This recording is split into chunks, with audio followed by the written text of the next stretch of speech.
தம்பி இதான்ப்பா டோலக்பூரு. இந்த ஊர்ல எல்லாம் வித்தியாசமா எல்லாம் இருப்பாங்க.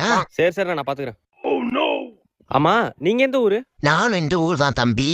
அழுட்டு உசுமாக்கி குசுவாக்கா. ஐயோ பைத்தியமா நீ? அப்பாடி தப்பிச்சோம். ஏண்டா கண்ணை என்ன பின்னாடி வச்சுட்டு போறியாடா?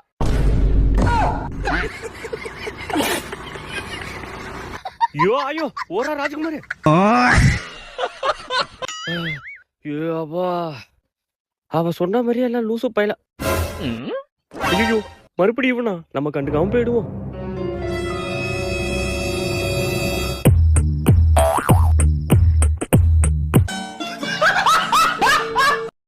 அண்ணே டோலக்பூரி தானே தம்பி இந்த பொண்ணுங்க தெருவில் இருக்க குப்பையை கிளீன் பண்ணி ரொம்பவே கஷ்டப்பட்டு வேலை பார்த்துட்டு இருக்காங்க. அதுக்கப்புறமா உங்களுக்கு தாகம் வருது. அதனால அங்க இருக்க ஒரு வயசானவர்கிட்ட தண்ணி கேட்கும்போது அவரும் செம்புல தண்ணியை கொண்டு வந்து இவங்களோட கைக்கு ஊத்துறாரு. அப்ப அந்த அம்மா சொல்றாங்க தாகமா இருக்கு, அந்த செம்பை கொடுங்கன்னு சொல்லும்போது அந்த வயசானவர் கொஞ்சம் யோசனை பண்ணிட்டு சொல்றாரு, செம்புல இருக்க தண்ணியை தரதா? அதெல்லாம் முடியாது, அங்க இருக்க அந்த கொட்டாங்குச்சியை எடுன்னு சொல்லும்போது இந்த அம்மா சொல்றாங்க கொட்டாங்குச்சியில தண்ணி குடிக்கிற அளவுக்கு நம்ம கேவலமா போயிட்டோமா, எங்களுக்கு தண்ணியே வேணாம்னு சொல்றாங்க. அதுக்கப்புறமா அந்த வயசானவரும் உங்களை திட்டிட்டு கிளம்பிடுறாரு. இப்படியே பாத்தீங்கன்னா இவங்களும் ரொம்பவே கஷ்டப்பட்டு வேலை பார்த்துட்டு இருக்கும்போது அங்க இருக்க ஒரு பணக்காரன் கெட்டுப்போன சாப்பாடை கொண்டு போய் அந்த டஸ்ட்பின்ல போடுறான். அப்ப அந்த அம்மா சொல்றாங்க இதுல சாம்பார்லாம் இருக்கு, இதெல்லாம் நாங்க கையால தான் கிளீன் பண்ணணும், அதை பிரிச்சிட்டு சரி போடலாமேன்னு சொல்லும்போது அவன் சொல்றான் அதுக்கு தானே சம்பளம் வாங்குறீங்க, ஒழுங்கா அந்த வேலையை பாருமான்னு சொல்லிட்டு அவனுமே அங்க இருந்து போயிடுறான்.